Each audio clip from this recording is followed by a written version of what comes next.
Welcome to Bringing Jesus Back into Focus. I'm Christopher John Joseph. I was born into the Jewish Christian Catholic Church in 1957, but I left when I was about 16 or 17, and I went across to study Buddha's teachings because the Catholic Church, like all the Jewish Christian churches, teach that the God Yahweh was the same divine source of pure love that Jesus was at one with and empowered with. Now, he said this loving life force from this beautiful spiritual heavenly world of love is only love. He described this loving being, spiritual being, in this way. Her love is like the sun that rises on the good and the evil. Her love is like the rain that falls on the just and the unjust. She's kind to the ungrateful and the evil. If your love is not as perfect as her love, you're not getting into her world, heaven. So we know that she's only love, and that's why Jesus could perform all the miracles, because he was no longer divided within himself. He had what's called the clear light mind experience that Buddha had also.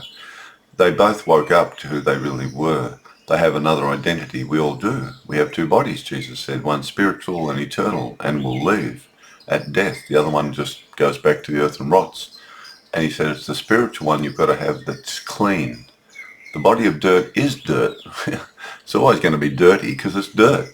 But the spiritual body can get dirty if you stain it with sins or cover it with dirty, filthy, warmongering, murdering going on now in the world. And the Israeli army are satanic, Russian army is satanic, Hamas satanic, Iran satanic, Ukraine satanic. They're all killing and murdering other children, so they've become false satanic figures. So their spiritual bodies are covered in stinking black filth. They don't know that until they die, then it's too late. So we only pray that they repent and apologise to everyone that they've murdered and killed, all that sort of thing. But that's their decision. To go to hell if they want to, they can go there. So anyway, I ended up investigating what's been going on lately with Jesus and all the churches. And to my shock and horror, I was absolutely astounded when I visited some churches and they were teaching the Jewish religion. They just went on and on about the Old Testament. I met people saying, Jesus is coming back on the clouds. If you don't believe in Jesus, you're going to be thrown into hell. And so, what? And he's going to cause starvation and start wars, and everyone's going to be killed because they don't believe in Jesus, and we're the only ones who are going to be saved. And I said, do you know Jesus at all, do you? Are you a Jew, are you? Are you a Jewish person reading Yahweh, are you? And that's what it was. You see, they're worshipping Yahweh, the two-headed God of the Jews. So I wrote this translation of the Gospels Unplugged. The back cover, I'll just read the first half. Jesus taught we can all experience an inner spiritual awakening if we search for it. He called this the treasure hidden in the field of earth or flesh. This is our eternal spiritual identity, empowered only by the loving spiritual life force of our loving spiritual Creator. Our bodies of flesh are only temporary and empowered by earthly things, and all flesh dies. Only our spiritual body and soul mind of love lives on to come into the presence of our loving Creator to reap as we have sown. His teachings and spiritual way of love and non-violence can help awaken us all into a new spiritual life here on earth, leading us to the heavenly spiritual world of love after death. Jesus taught we all have two different bodies with us in one. And he said that the spiritual body, being eternal, is the most important to be healthy and well in spirit. He provides us with the spiritual instructions to follow and become at one with, to be awakened and transformed into spiritual children of light of our loving spiritual Creator in heaven. You can read the rest yourself, but I just essentially say there that I've removed all the Jewish overlays from the Gospels and distortions. They're the contents of the book. I have collected some of his sayings and parables or teachings, and in the first 5 chapters I've consolidated them into 5 very important chapters focusing just on his words save us. He taught we have 2 bodies, children of light, that's your spiritual identity. You must have faith in who our loving spiritual Creator really is. So I have brought the words out of the Gospels and placed them in these chapters specific to this topic. So they're not included in later on in the Matthew, Mark, Luke and John, because I've placed them here to emphasize, to amplify, to strengthen and bring your focus right in onto this really important message. His words save us. He said that 17 times. A Jewish Christian told me, because I don't believe the blood of Jesus is going to save me, I won't get into heaven. I said, find me 17 times where Jesus says, my blood will save you. You won't find 17 times where Jesus says, my blood will save you. I think you'll find only one which has been put in by Matthew, and Jesus probably didn't even say that anyway. Matthew's altered his structure of his words, or someone's overwritten Matthew with all this apocalyptic rubbish. But the thing is, Jesus did say 17 times, my words will save you. At the Last Supper, he said, you are all clean now because of the words I have given you. He did not say, soon, when they murder me body and blood flows out everywhere, it'll wash you clean of all your sins then. He did not say that. He said, because of the words I have given you, you are clean. He helps me understand how to be spiritual. He has to explain it to me. The classic example is Peter. Peter goes up to Jesus. Jesus, look, should I forgive someone like maybe, I don't know, gee whiz, say they sin against me maybe like 7 times? Like, seems like a lot to me, Jesus, 7 times? What do you think? Is that what we're aiming for? Jesus goes, Peter, not 7 times, 7 times 70. That is, become at one with forgiveness. Move into your spiritual identity that doesn't die. No one can hurt your spiritual body except yourself. Sin's the only thing that hurts your spiritual life. They can kill your body of flesh, but they can't do anything else. So so Jesus' words, you see, if he didn't explain that to Peter, Peter was counting. How many times should I forgive someone before I don't forgive them anymore and I hate them? See, it's his words that save you, his words that save you. He literally says, he who listens to my words and understands them will pass through death to life, or will not taste death. He says it in a number of ways. So it's very important that I put those points together to consolidate them, because I've met these Jewish Christians who are teaching false, lying things. He's a sacrificial lamb and all this stuff. No. It's not a sacrificial lamb. He's a spiritual teacher who awakens me to become spiritual so I can enter heaven. That's who he is. And he died on the cross. That's another matter. He sacrificed his body of flesh, which died and went back to the earth, and appeared to the disciples in his perfect spiritual body. That's what happened, because that's what he taught would happen, and it did. But that's been distorted and perverted, and they do it all the time, these Jewish Christians. So I'm here to give you the truth, as far as I understand it, based on Jesus' words himself. So let's carry on. Mustard seed parable. I think this is Matthew part 6, I think. Matthew 13:31 to 32. Jesus said, the kingdom of the heavenly spiritual world is like a mustard seed which a man receives and sows in his field, which indeed is the least of all seeds in that field. But when it has grown to fullness, it is greater than all the herbs, and becomes a tree so that the birds of the air come and nest in its branches. So this little thing planted in the field becomes the greatest thing. That's the seed of your spiritual identity, waking up, that Jesus plants by giving you some words that triggers. It's a catalyst. His words are a catalyst. They wake you up. Wake up. You're a spiritual child. You're not going to die, but you'll be covered in filth and stench and stink and darkness if you don't become spiritual after your body dies. Beautiful. Author. The mustard seed represents the spiritual words that we receive from spiritual teachers of love, like Jesus, that are planted in our minds and hearts. Once the seed of the spiritual words are sown in our minds and hearts that seem to have little substance, they can grow and become the dominant spiritual identity and life force we live out of in this material world. See, Jesus is giving us, and Buddha too, something that's otherworldly. So you can't, can I see it? No. Can I touch it? No. But I'm giving it to you. Eh? What is it? It's living water, Jesus says. It's a spiritual life force to awaken your spiritual identity and your spiritual mind, which becomes the clear light mind of love, singular. If your eye is single, or your mind is single, Jesus said, your whole body will be filled with light. That's the awakening of your spiritual body. You got to wake it up. You're already living out of it to some degree for sure. Most, except those who have become false identities and they're committed satanic children. Well, okay, we still try to help them, but that's a tough one. So the mustard seed, initially, the spiritual seed, is otherworldly. You can't see it, you can't touch it, you can't sell it, you can't trade it on the stock market, you can't make money out of it. Oh dear, what's the use of this thing?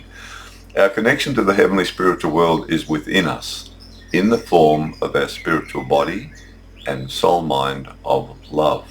There's the real richness, there's the real wealth, there's the real jackpot. And eventually we will have our spiritual homes in heaven. In a material world dominated by physical things, including our temporary body of flesh and the sensations it can produce, it is easy to only believe in these temporary material things and not search for spiritual things. So although the spiritual words coming into us may seem insignificant or of no real value, I can't buy anything with them, but they actually lead you to an eternal life in a world where there's no suffering anymore. Well, that's worth having. But the way you get it is you've got to move into being spiritual. So Jesus wakes you up by helping you understand how to become spiritual, and he gives you the characteristics. So the few little words he sows, if they take root in you and grow, you find that this beautiful spiritual mind opens up more and more in you until finally your dualistic mind of love, hate, save, kill, that's all gone. It's completely overshone by this light of love only.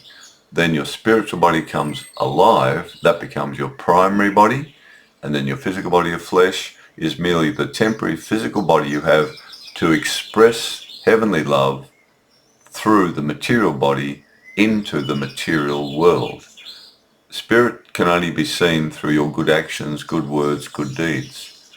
Because spirit can't be seen by eyeballs of flesh. Eyeballs of flesh only see material universe, material world. We can't see the spiritual universe or the spiritual world. We can't see it. Not with eyeballs of flesh and blood and bones and optic nerves and brain. That's all material and organic stuff. But if your spiritual mind comes alive, you'll be living out of it, and the love will be flowing through your physical body to your family, your friends, the homeless people on the street, the neighbours, your workmates, work friends. You'll become love. That means your primary identity has come alive, is awakened and filled and living with love.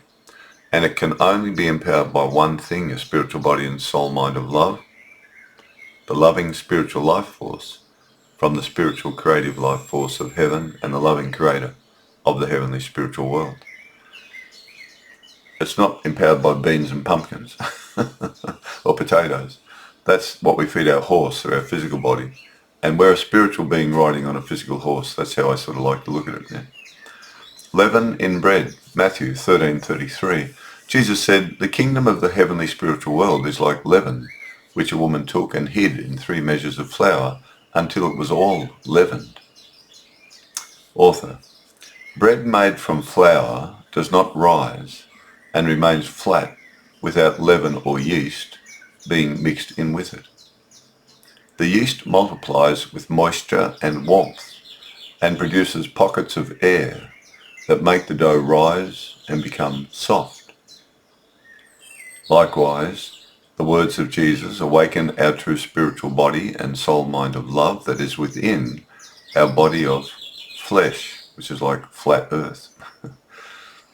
They bring us the living water and the warmth of our loving Creator's love that we need to grow in spirit.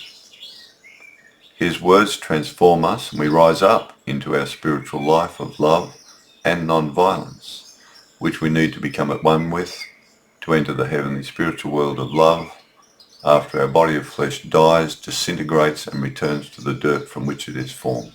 And it does not rise again. You've got another body. That's what Jesus taught. Buddha taught the same. Buddha would have said you've got your mind leaves, your consciousness. Jesus would say, well, that's your spirit that leaves. I prefer Jesus' terminology, but it's the same thing. They're both teaching the same thing. You're going to leave when your body of flesh dies. Buddha and Jesus both taught your body of flesh returns to the earth. It doesn't come up again. See, the Jewish Christians teach this rubbish. This is a lie. That's all Jewish overlay stuff. It's all from the Jewish religion. It's just terrible. Anyway, they're distorting what he's really saying. It's much easier, much more powerful to understand you've got a spiritual body, but you've got to keep it clean. That's really powerful. And your body of flesh is going to die. As Jesus said, don't worry about anyone who can kill your body of flesh. Worry about sin, because that affects your spiritual body, which is going to leave. Be ready to leave, he said. All the time he said that, in your spiritual body. So I try to just share with you the truth about Jesus, as I've always seen him. I had no idea this poisoning of the Jewish religion was still going on with Christians, but blind. They teach a lot of rubbish among them. But they also have charities, so don't get me wrong. It's not a black and white thing. That's the thing. They've got Jesus there. They've got all the charities. You know, I was hungry, you fed me. I was thirsty, you gave me to drink. I was naked, you clothed me. There's all the Christian charities based on Jesus Christ, the child of the loving spiritual creator who loves everyone. Christian charities and op shops, anyone can go into a Christian op shop. You don't have to be a Christian. That's Jesus. That's the loving God. But then they teach, you've got to worship this wall god of Yahweh as well, of the Jewish religion, who kills and murders. What? I'm not worshipping that stinking thing. There's a God of love here as well, though.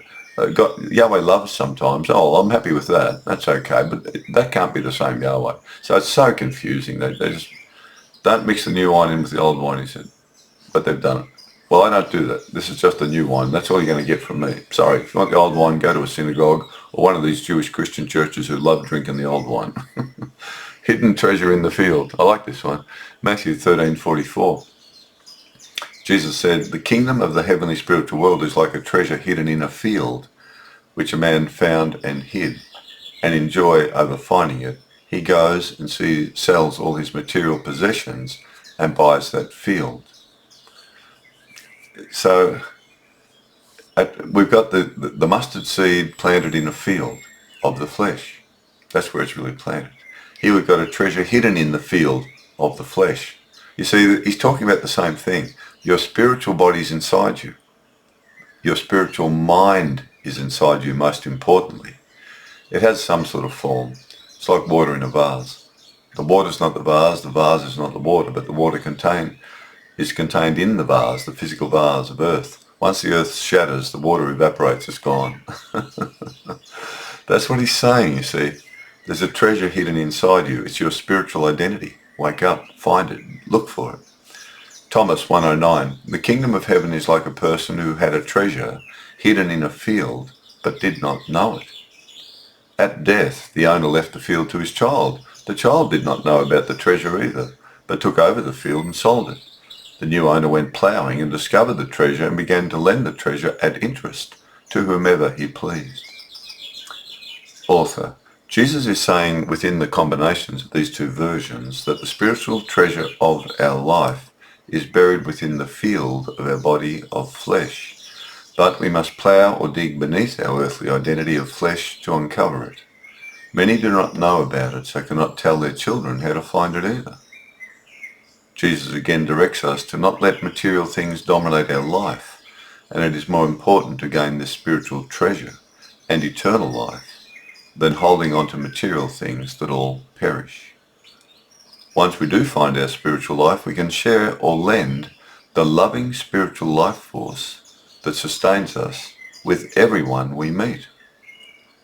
And the more love we give to others, the more interest or love we receive from our loving spiritual creator. See that once you find this treasure of love, you can let go of a lot of material stuff and you just bring love to children. Love your family, love your friends, love your neighbours, love the homeless person on the street. And the more you love others, the more the loving life force flows through you, and it becomes, as Jesus said himself, like rivers of living water flowing from within a space inside you. Again, he's pointing to your spiritual life, your spiritual body, your soul, mind of love inside your body of flesh. Once that becomes your primary identity, you can flow love out much more easily. If you're stuck in an ego identity, you love some but hate others. You know, homeless person on the street. They'll look at him, he's a drug addict. He's a loser. You know, don't care about him. You see, you're not in your true identity. And you block love from heaven flowing through you to him. So you're starving your spiritual body. You're starving yourself of spiritual love by not loving the homeless drug addict or whoever it is. your children, your parents, the neighbours, your friends. By not loving them, the love from heaven can't flow into you out to them.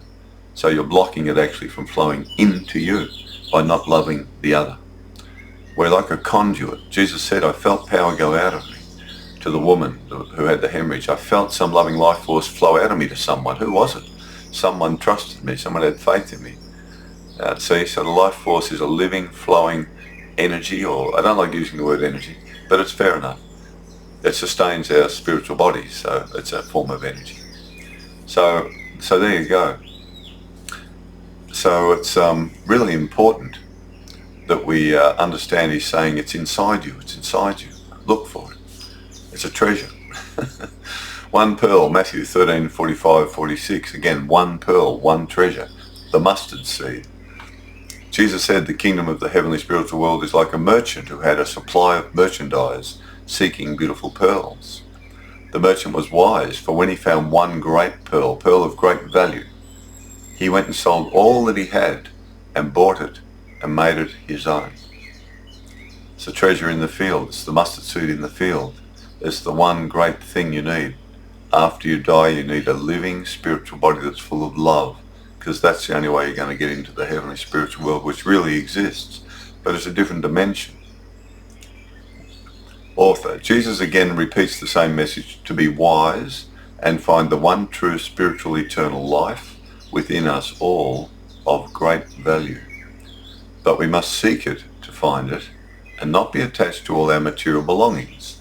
Our spiritual body and soul mind of love, once we have awakened into it, becomes our primary identity to live out of here on earth and in heaven. We need no material possessions in heaven at all. Jar of flour empty. This is from Thomas. I really love this one. Thomas 97. Jesus said, the kingdom of the heavenly spiritual world is like a woman who was carrying a jar full of flour. While she was walking on a road far from home, the handle of the jar broke and the flour spilled behind her on the road. She did not know this was happening. She had not noticed the problem. When she reached her house, she put the jar down and discovered that it was empty. Author, Jesus is saying that the material substances and earthly life force that support our physical journey as we walk along the road of life in the body of the flesh are always slowly running out. You get it? The jar is slowly emptying. My life is slowly emptying. The days are counting down to zero. When we are born, we start our journey from earth to heaven and are at the farthest point from our spiritual heavenly home. But as time goes by, through following the spiritual way, we can come closer to heaven.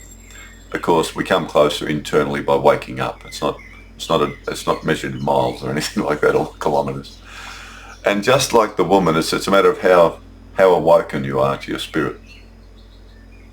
And just like the woman carrying the jar of flour, our spirits must carry our body of flesh with us until we get home to the heavenly spiritual world.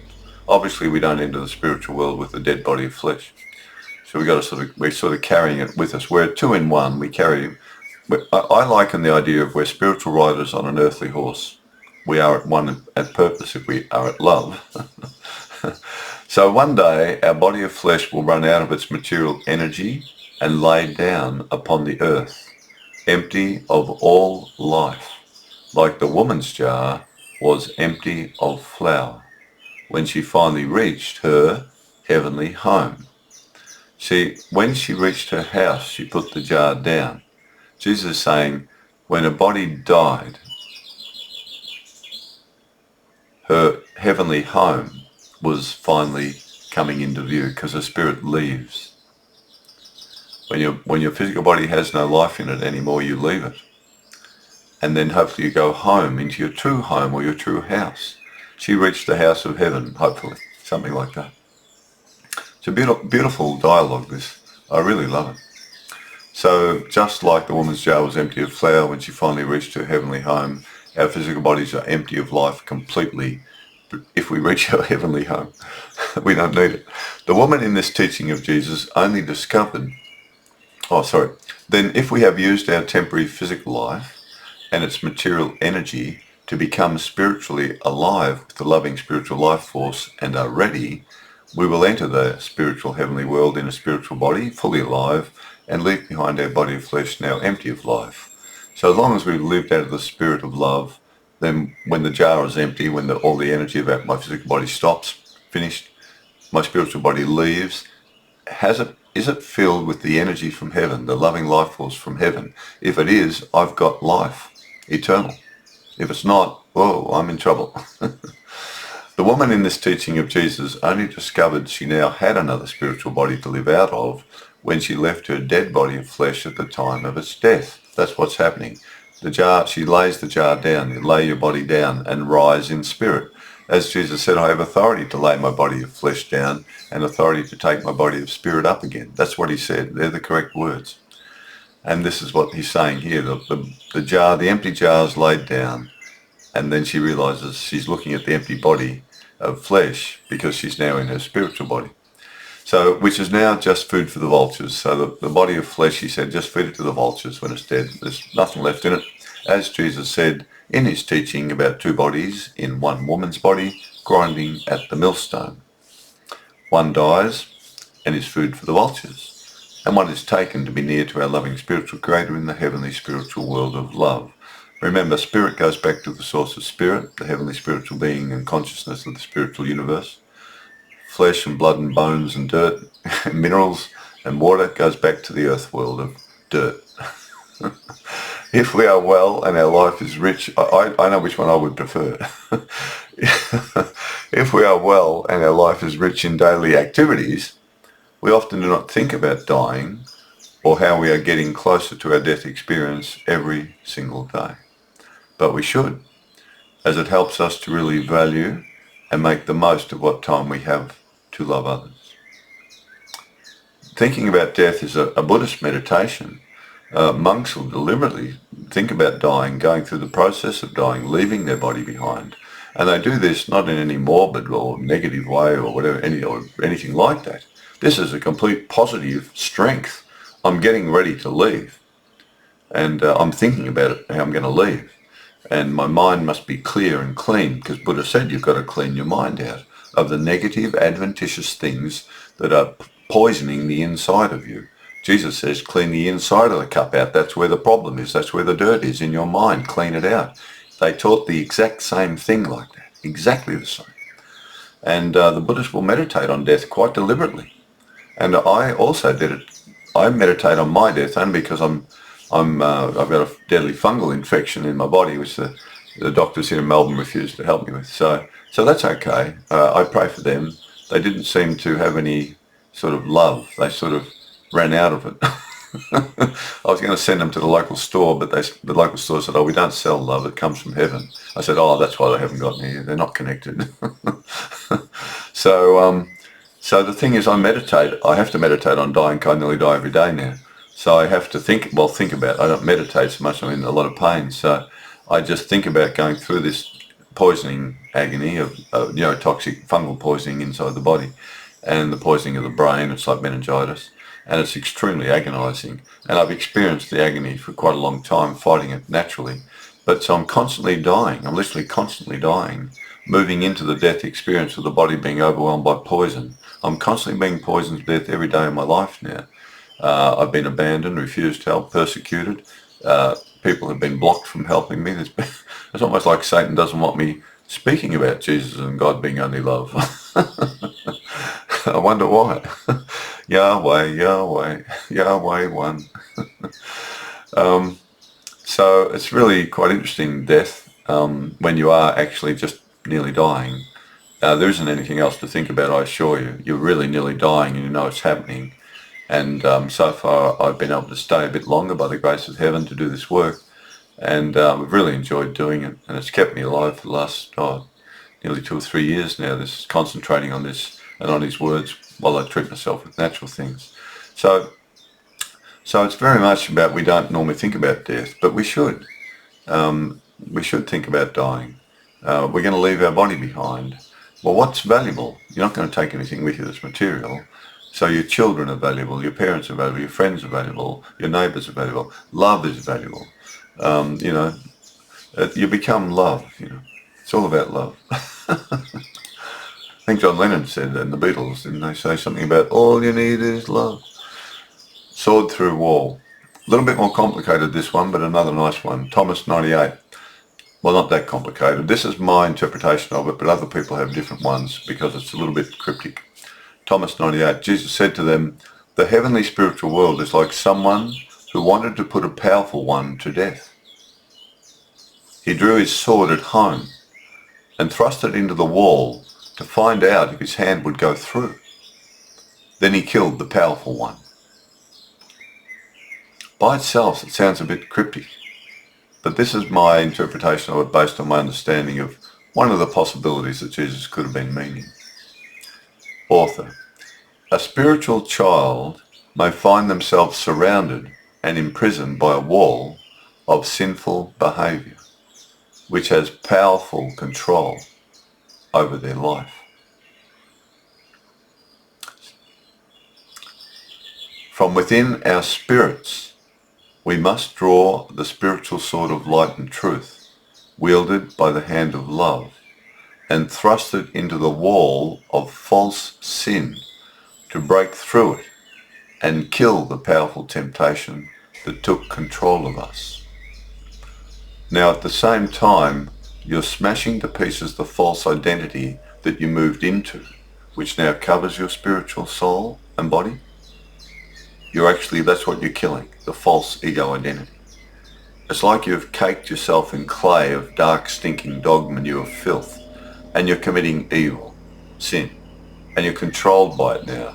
You've moved out of your spiritual mind into the dualistic mind of the flesh, love, hate, kill, whatever it is you're doing.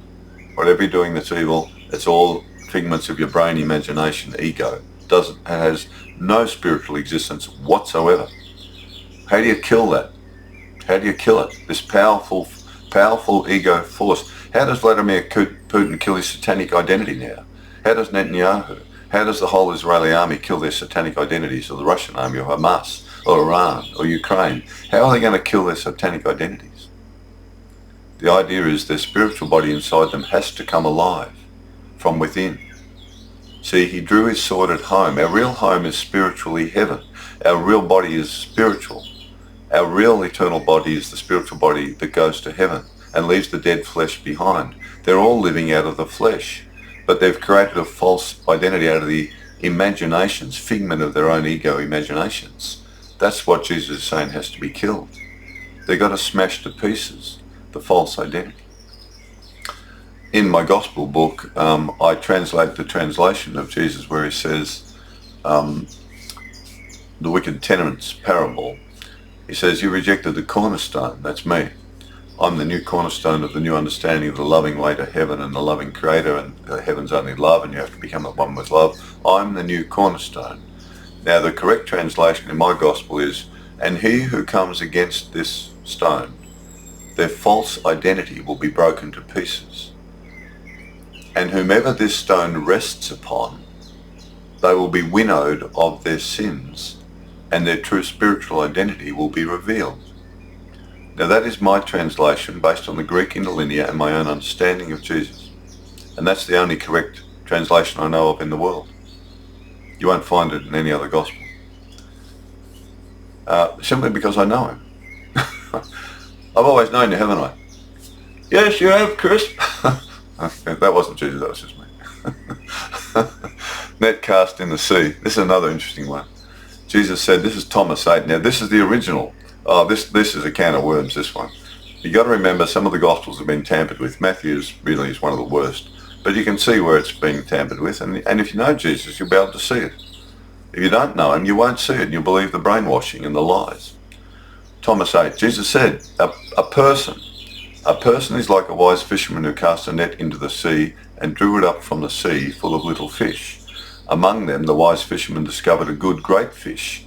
So the fisherman threw all the little fish back into the sea, and with no hesitation kept the good great fish. Whoever has ears to listen and understand, then hear. See the one good great fish, the one good great pearl, the one treasure, the mustard seed, The one thing you have to find that's good and great, and the greatest thing and the greatest treasure of all, is your eternal spiritual life in heaven. In this place, in this world of suffering and death, you have to find life, but you're only going to find it ultimately through spirit, because all flesh dies, rots and stinks. So so this is the correct saying. That's why they tried to destroy the Gospel of Thomas. They didn't want it around because it reveals too much about the lies that they've covered the truth with. So Thomas 56, Jesus said, "Whoever has come to know the material world has discovered a carcass of flesh. And whoever has discovered a carcass of flesh is worth more than the material world." There's an absolute flat-out statement. Your body of flesh is just a carcass, Jesus is saying. If you realize it's just temporary, there's a good chance you'll discover something much more than the material world. You'll discover the heavenly spiritual world. But that means you've got to awaken into your spiritual identity, and you've got to wake it up. You've got to become it. It should be automatic if we were living in the perfect world, but we're not. You've got to fight to become it.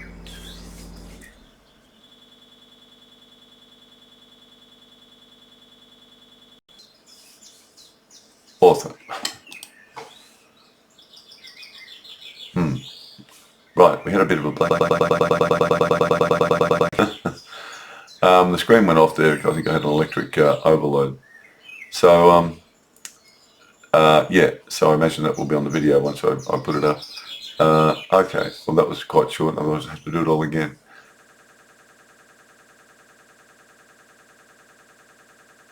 Correct saying of Jesus regarding the net parable. Again, he directs us to find the one great and good fish amongst all the other little identities we may have here on earth. Then we can let go of them and live out of our one true spiritual life and identity of love and non-violence, and express it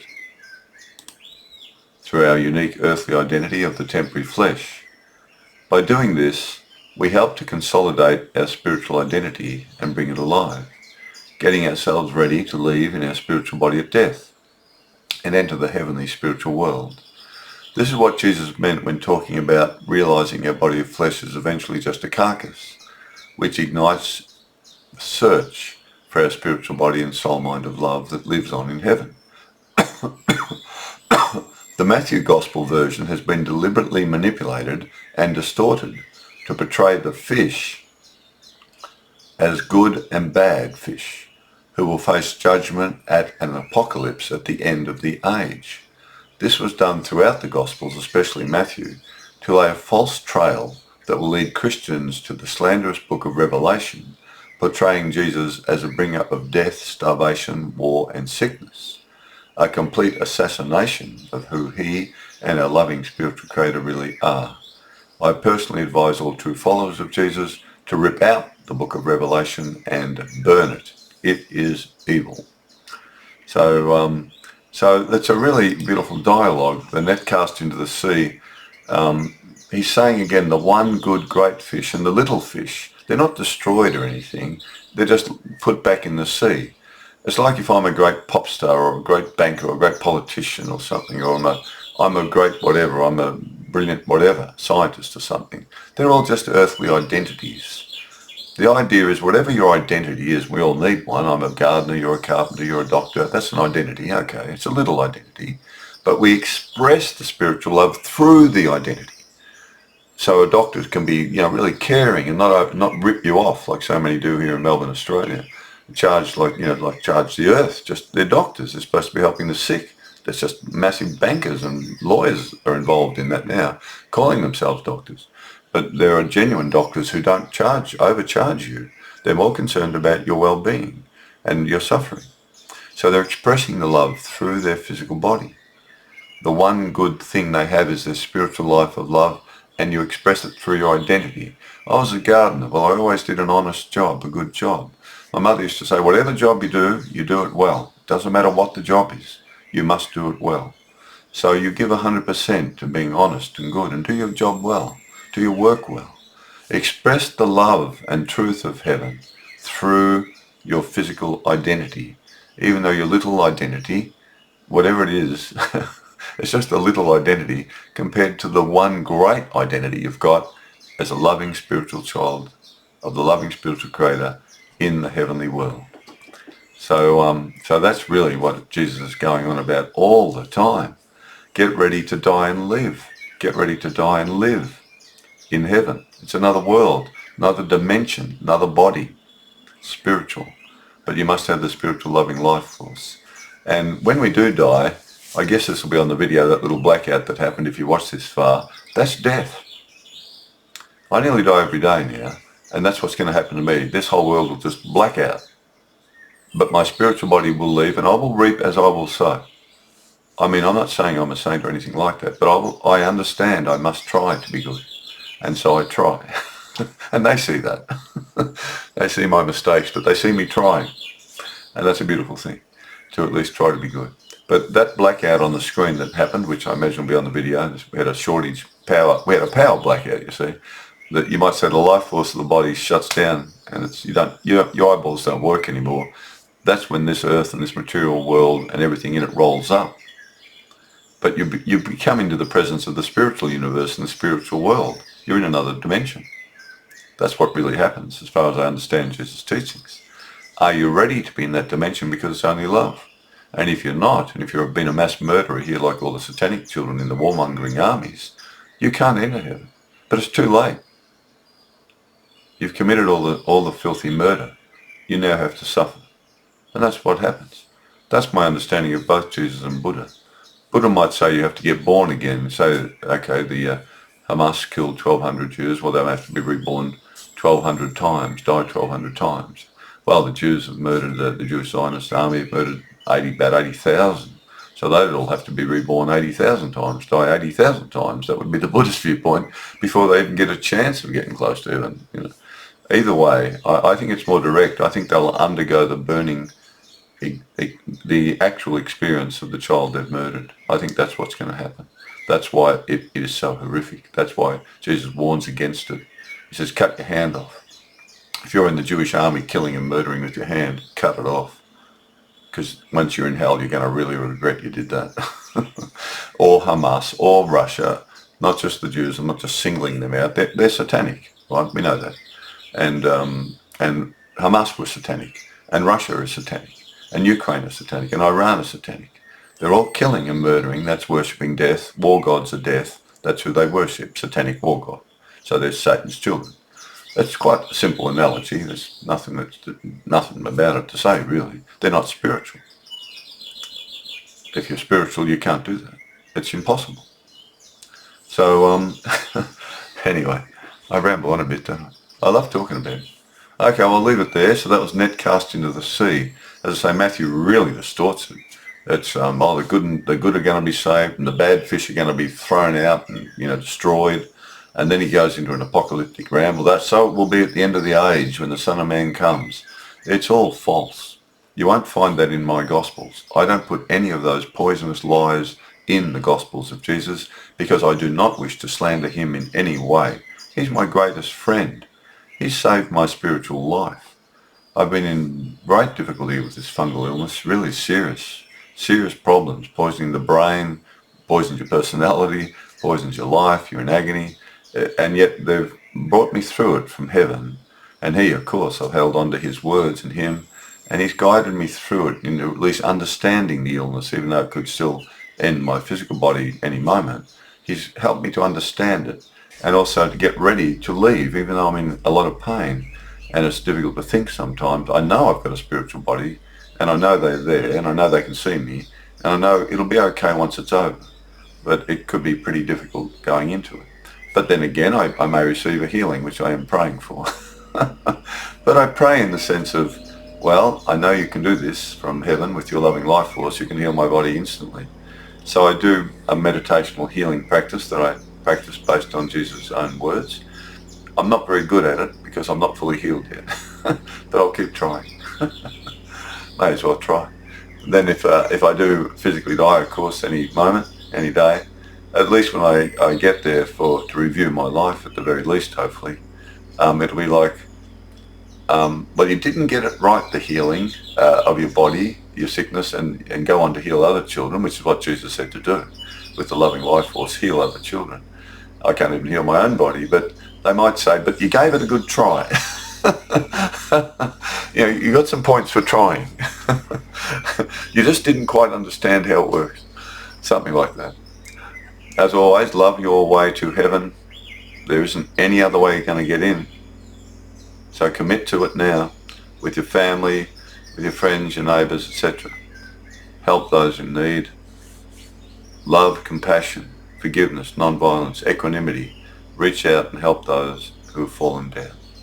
And you will be a spiritual child in heaven, whether you know Jesus, Buddha, Muhammad, Moses, Abraham, the Baha'i faith, the Bhagavad Gita, you're an atheist, you're a Mormon, you're a Zoroastrian, on and on and on the list goes, Muslims, etc., whatever. It doesn't matter if you've got the characteristics of a loving spiritual child of love and non-violence. You are a spiritual child. But it does help to have a good teacher. I sure needed one. So. Thanks, my good friend. Okay, love your way to heaven or hate your way to hell. The choice is yours. Okay.